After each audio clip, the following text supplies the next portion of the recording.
My husband finally cut ties with his toxic mom and sister after they demanded we give up our house for my jobless sister-in-law and her family. My in-laws have a very toxic connection with my spouse, and it is beginning to ruin my life. Growing up, my husband was my favorite, the golden child, and my mother-in-law was very close to him. Jacob has informed me that because his father was so busy at work, he and his mother spent a lot of time together. However, I've noticed that his sister, Sarah, is not treated equally by my mother-in-law. Although I am confident that my mother-in-law loves both of her children, I have repeatedly observed that she prioritizes my husband. I'm sure Sarah felt the same way growing up, which is why my husband has always attempted to fill the void by being a kind elder brother to her and always being there for her. But the truth is that Sarah and my mother-in-law would sometimes behave in such a ridiculous manner that it crossed the line. For example, when we initially started dating, Jacob, a recent college graduate, and my in-laws, including Sarah, shared a house. My in-laws had offered my husband a totally own level so that he could have his own privacy and welcome whomever he pleased. This is why he would occasionally invite me to his home to spend the night with him. However, several times in the morning, Sarah would storm into our room while we were asleep without knocking. As you may guess, we were not always properly dressed, but she would act as if everything was normal and begin talking to Jacob about utterly random topics. This was very strange for me because I was uncomfortable with her seeing me in my lingerie. Before anyone points out, I absolutely understand that Jacob was living with his family at the time, so I should have expected this, but is knocking on the door before entering really that much to ask? I suppose siblings can be quite close, but she and I didn't know each other very well when Jacob and I first started dating, so I thought it was really rude. Naturally, I spoke with Jacob about it and informed him that I would not be going over unless he installed a lock on his door. He agreed. But as you can guess, Sarah, who attempted to storm into the room the next morning but was unsuccessful, began ranting at us about why the door was locked. She began jiggling and hammering on the door, begging her brother to let her in. Jacob eventually let her in, and she stormed into the room, asking why he had set the lock in the first place. When she recognized me, she pointed to me and began ranting at him, asking if it was because of this skank. I was astonished by how harsh and insulting she sounded. Jacob told Sarah that he wanted to install the door lock, but Sarah was not convinced. She angrily informed him that they were siblings and should not keep any secrets between them. Jacob told her that he had no secrets, and that he had put the lock so she wouldn't barge in when we were asleep, which was quite disturbing. Sarah violently flipped her head towards me and exclaimed that it was all my fault, saying that I was interfering with her and her brother. This was too much for me, as I am generally non-confrontational, so I excused myself to visit the restroom. I could hear her yelling, with Jacob attempting to calm her. When she eventually left, Jacob came in to comfort me. He apologized for her actions and informed me that he would speak with her again so she could apologize to me as well. When I arrived the following weekend, Sarah apologized and offered me a pitiful excuse, claiming that she needed to speak with Jacob urgently and so believed it would be good for me to come in. Jacob forcefully asked her not to bother us again, and she agreed sheepishly. Although this issue appeared to be remedied, it was not the only strange conduct she demonstrated towards Jacob. If Jacob and I differed on something, even something as trivial as movies, and Sarah was around, she would begin telling him that he should date someone with comparable likes, meaning that we were unsuitable for each other. Jacob would give her a condemning look, but she would simply smirk. Another episode was Sarah asking me awkward questions about my background in an attempt to delve into my life. Jacob and I had been open about our past since the beginning, but I didn't feel comfortable addressing it with his sister. Regardless of my thoughts, she would ask me questions like, "Why did your ex break up with you? Were you not suitable for him?" Can make remarks like, "My brother's previous girlfriend was far more attractive than you." All of these queries and comments arose when she and I were alone. I began to suspect that she was trying to play a game with me, bringing me down. I initially kept my lips shut, but as the situation progressed, I had enough. One day, I responded to her taunting by stating, I liked my ex-boyfriend's family better than Jacob's because he didn't have nosy, overbearing family members. Sarah was taken aback by my reply, which temporarily silenced her. Even though Sarah had a strange relationship with my husband, my mother-in-law was no exception. When I first entered Jacob's life, my mother-in-law ignored me, but once she discovered we were serious, she began acting as if I was attempting to steal her son away.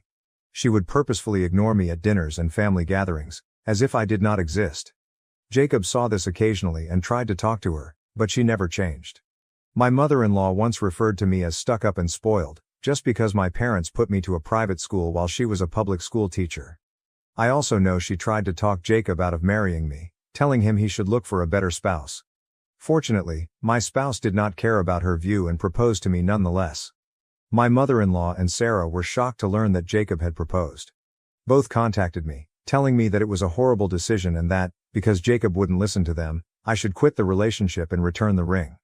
I found this quite strange and declined, stating that they were crossing a line by asking me to do something like that when I loved Jacob and wanted to spend the rest of my life with him. When they realized they couldn't persuade me, my mother-in-law reluctantly changed her mind, telling me that I should strive to be the best wife for him and care for him in the same manner she did for years. I was rather offended, but I tried not to take her remarks too seriously. Sarah, on the other hand, accused me of being a gold digger and claimed her brother deserved someone with higher status.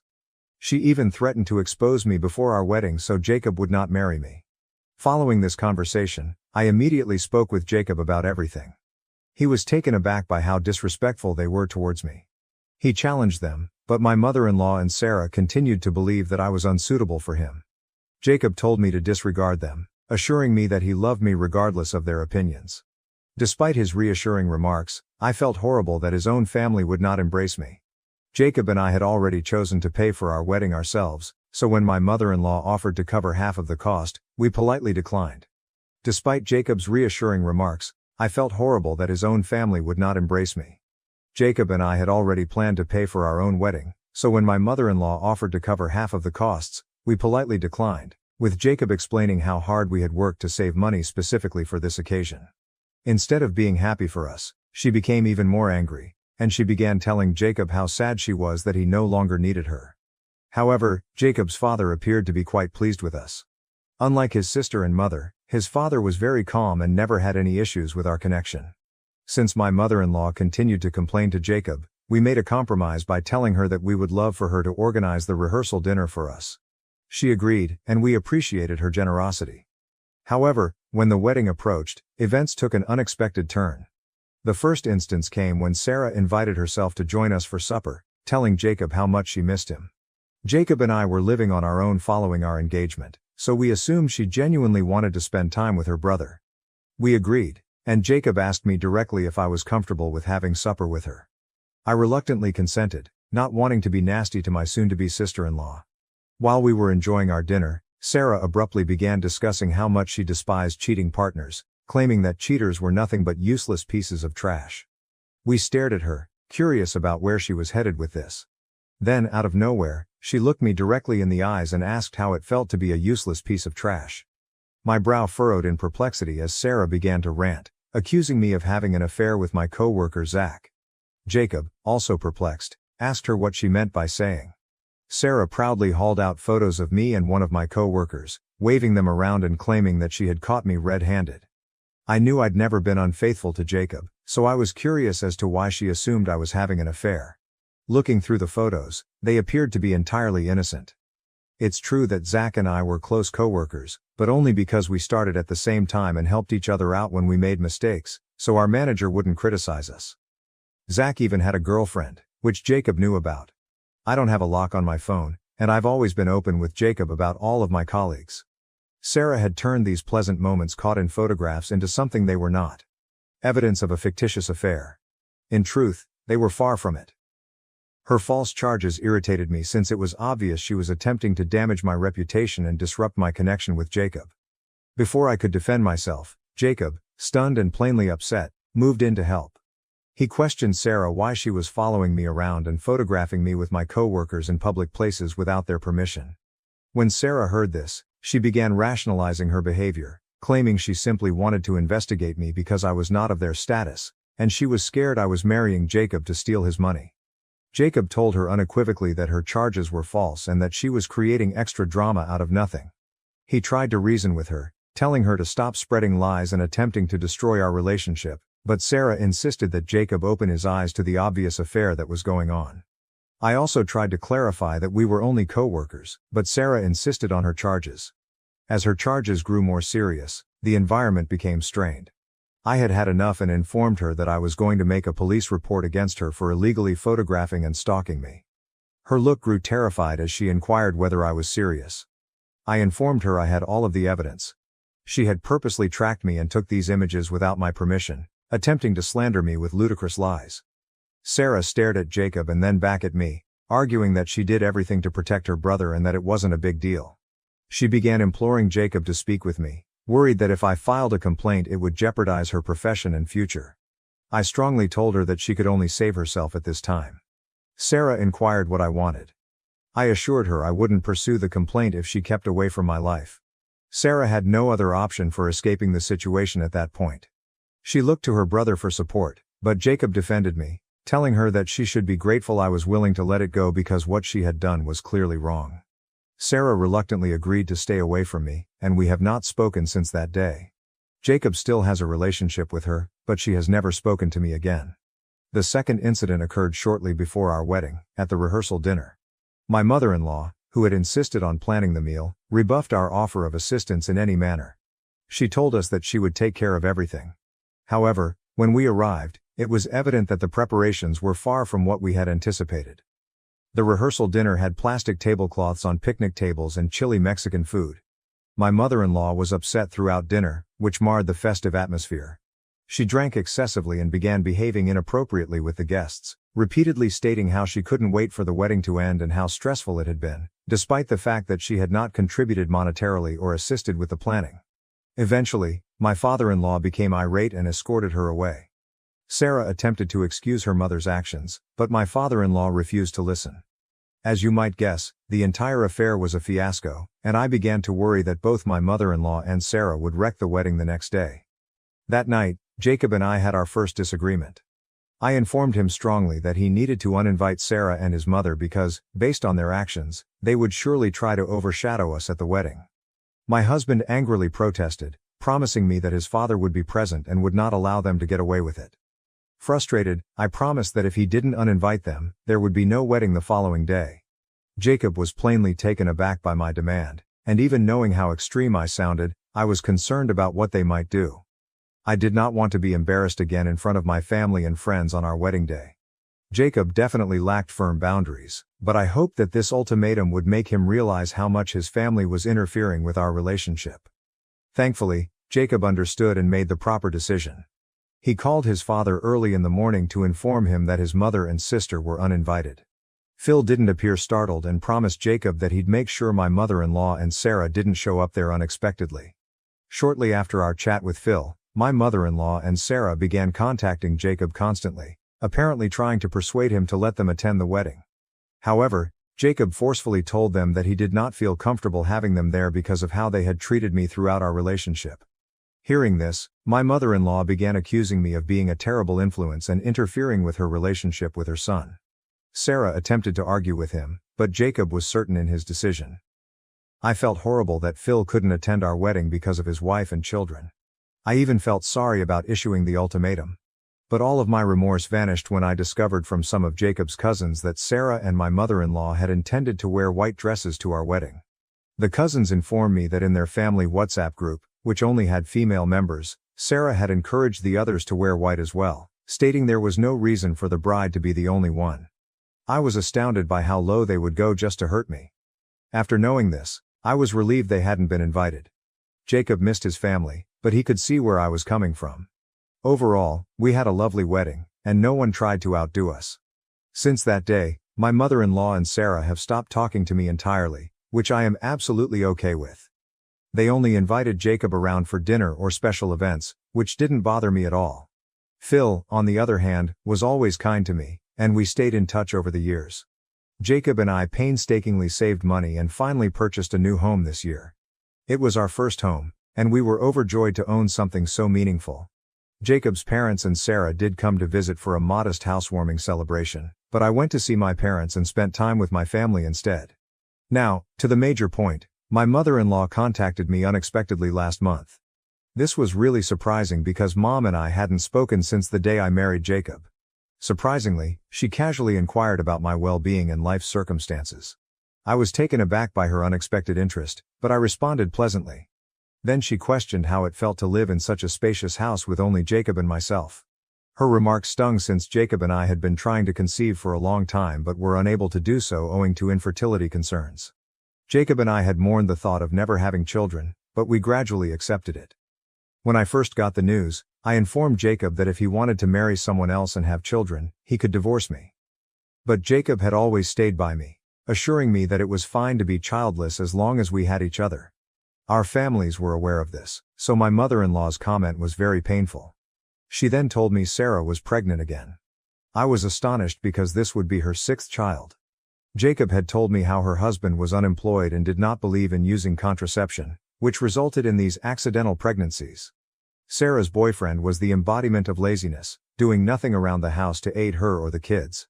I've heard from Jacob that he treats Sarah like a personal maid. He never pays any bills in the house. Sarah works many part-time jobs, while he spends the entire day gaming. Regardless of how much everyone has talked to her, Sarah never breaks up with him. My mother-in-law then went on to add that because Sarah could no longer afford to work during her pregnancy, she thought Jacob and I should give up our apartment because it was too big for a childless couple like us. I was caught aback by her demand and struggled to find words. I inquired whether she was joking, but my mother-in-law responded that she was serious, that Sarah and her husband deserved to live in a larger house. However, because she did not have enough space in her own home to accommodate them, she invited them to come in with us. The weight of her news weighed in the air as I fought to keep my composure in the midst of the emotional storm. I emphasized to her that this was our house, which we were still paying for, and the idea of someone else moving in without our permission was intrusive and ludicrous. However, my mother-in-law said that she had already spoken with Jacob, who had allegedly consented to this. This was strange because Jacob and I were always open with each other, and I knew he would have told me if he had agreed to let his sister and her family stay with us. I firmly told my mother-in-law that because the house belonged to both me and Jacob, he couldn't grant permission without my agreement. No one was allowed to reside here unless both of us agreed. To reach a solution, I told her that I would be pleased to accommodate Sarah and her husband for a few days if they wished, but that they could not stay permanently. My mother-in-law, on the other hand, began yelling, arguing that as a responsible daughter-in-law, I was required to make room for Sarah and her husband. She also assured me that if I complied with her demands, all previous troubles would be forgiven. In rage, I cynically said, "Sure, I'll be pleased to let them take our place. But you see, we're still paying for it, and I'm confident that if Sarah and her husband move in, they will not assist with the mortgage or bills. So how about you take some responsibility and contribute to their living expenses? I'd be grateful if you could just cover the mortgage, and we'll manage the rest. Of course, with only one job, you'll definitely need a second one to cover the home payments. Please let me know when you intend to get that second job." Hearing this, my mother-in-law exploded in wrath, shouting and voicing her dissatisfaction. She said it was crazy of me to want her to pay the mortgage, and I responded that it was equally ridiculous for her to expect us to care for Sarah's family and allow them to move in. This infuriated her even more, and she continued to yell, while I smiled with satisfaction. She eventually disconnected the call when she saw I wouldn't give in to her demands. Soon after, Sarah called and yelled at me for daring to ask her mother to pay our mortgage. She went on to add that she had always known I was a gold digger. I informed her that she was the gold digger, attempting to live with us without contributing. I added that if she wanted to know who the true gold digger was, she could look at her own partner, who did nothing to assist her. This appeared to silence her. I firmly told Sarah that she could argue with me all she wanted, but I would never let her family into our home unless they agreed to help with the mortgage. She accused me of being cruel and putting money before family. The tables had turned and I was relieved at the thought of sticking up for myself and refusing to back down, taking control of my home. However, I feel a little awful thinking about my ex-husband, and I'm here on Reddit wondering if what I've done makes me the villain. Update 1. Thank you to everyone who has expressed their support. To answer the most crucial question that everyone keeps asking, why would my mother-in-law demand such a stupid thing of us? It's because she has always been so entitled. Clearly my husband has tolerated this charade for far too long, and he and I need to sit down and have a serious discussion about it. It's heartbreaking how my mother-in-law can lie about her own kid in order to get her way. My sister-in-law is a pawn in her game, doing whatever her mother-in-law wishes because my mother-in-law has always favored my husband. Sarah simply listens to what her mother says in the hopes of garnering favor as well. In this situation, Sarah stood to benefit because she could rely on us to pay her expenses and care for her children while her useless husband did nothing. I'm waiting for my spouse to return from his business trip so we can discuss. I do not want to discuss this over the phone since it is too important. Update 2. It's been 3 days since I last updated. As I indicated earlier, I was waiting for my husband to return. When he returned, we finally sat down and talked. I told him how his mother had called and demanded that we give up our house to his sister and her family. Jacob was definitely taken aback, so I gave him the whole story. He subsequently said that he had no idea about any of it. Prior to his journey, his mother had only told him that his sister was pregnant. That was all he knew about the situation, and he had no idea his mother would make such unreasonable demands. I informed him forcefully that I expected him to speak with his mother and deal with the matter because I couldn't bear his family anymore. He agreed. Jacob confronted his mother and questioned why she had lied to me about him. When caught red-handed, my mother-in-law attempted to backtrack, claiming that she had not actually lied. She said that she knew Jacob would have no objections to his sister staying with us, so she took matters into her own hands and approached me personally. Jacob stopped her off and questioned why she thought he would be fine with Sarah and her entire family coming in. My mother-in-law explained that because Jacob and Sarah were close, he would naturally want to support her by allowing her family to come in. Hearing this, I closed my eyes in disgust, but remained silent, allowing Jacob to handle his mother. Jacob then firmly told her that he was not going to let Sarah, her unemployed husband, and their 6 children move in with us. He also stated that she had no authority to compel us to take care of them. My mother-in-law started yelling, stating Sarah desperately needed aid at this time. But Jacob informed her it was not our job, and if she wanted to help, she could care for Sarah herself. My mother-in-law then said that Phil didn't want them in their small house, although we lived in a larger house and could easily help out. She even had the audacity to suggest that, since I was childless, assisting Sarah's children would make me feel fulfilled. My eyes widened with surprise, but for the first time, I noticed Jacob's face shift color. He raged at her, stating she had no right to say such rude things about me and couldn't use it to compel me to care for Sarah's children. Jacob went on to say that Phil didn't want anything to do with Sarah since she had turned into a child-birthing machine and that he was over both of them. My mother-in-law tried to backtrack again, but Jacob would not have it. He informed her that he had done his best to keep a positive connection with them, even after they had repeatedly disrespected me, but he couldn't take it any longer. My mother-in-law begged him, but Jacob assured her that this was our home and I was his wife. Anyone that offended me disrespected him as well, and they did not deserve to be in his life. Jacob ended the call with those final words. Since then, he has not spoken with Sarah or his mother. Phil summoned Jacob to speak, and after hearing the entire story, he understood why Jacob had made such a severe move. Phil apologized to me on behalf of his wife, but I informed him that it was not his responsibility. Update 3. It has been an interesting 2 weeks. A lot of people suggested that I install cameras around our house in case my mother-in-law and Sarah wanted to show up and cause a commotion. So I purchased several cameras online and installed them. As luck would have it, they showed up last weekend, banging on my door while I was alone at home. When I saw them through the camera, I quickly called Jacob, who told me he was on his way. I answered the door, and there they were, my mother-in-law and Sarah, both furious. They requested that I let them in, but I refused and told them that if they had anything to say, they could do so from the outside. My mother-in-law began ranting at me, accusing me of being callous, greedy and selfish. I politely informed her that this was our home, and they had no right to enter uninvited. She continued her tirade, unknowing that the cameras were recording every moment. I reminded her of our prior chat, emphasizing that I would not give up our house for Sarah and her family, and that if she had anything else to say, she could wait for Jacob's return. Sarah then began yelling, accusing me of breaking up the family for no reason, being a gold digger and attempting to take her brother away from them. I informed them that everything they said was being recorded and that I would use the footage to obtain a restraining order if necessary. Their eyes widened in surprise as my mother-in-law exclaimed that I wouldn't dare to do that.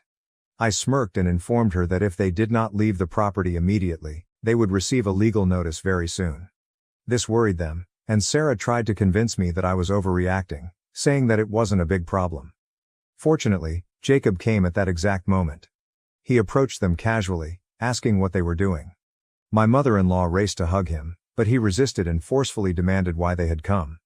Sarah stated that I was attempting to control his life by separating him from them and that they had come to face me. Jacob reiterated that it was his decision to avoid touch, and he did not want anything to do with either of them. My mother-in-law begged for forgiveness, but Jacob merely told them to leave the property or he would call the cops. They were visibly taken aback, apparently not anticipating this reaction from him. Jacob went on to say that if they ever came up at our house again, we would contact the police and have them removed forcibly. They fled, devastated, but Jacob no longer cared. I was relieved that my spouse had finally spoken up for me. Jacob has now spoken with Phil, who was as surprised as we were that my mother-in-law and Sarah had gone behind his back to show up unexpectedly. Phil informed us that we were correct not to let them in and expressed disgust with their behavior. With Jacob being so stern about kicking them out, I doubt they'll dare to return to our property. If they do, I will contact a lawyer right away. I am relieved that my husband has finally learned how toxic his family is, and I hope this is my final update. I'm ready to move on from this circumstance and continue our lives peacefully. Thank you for watching. If you haven't subscribed yet, please do so and hit the notification bell to stay updated with more shocking real-life stories happening around you.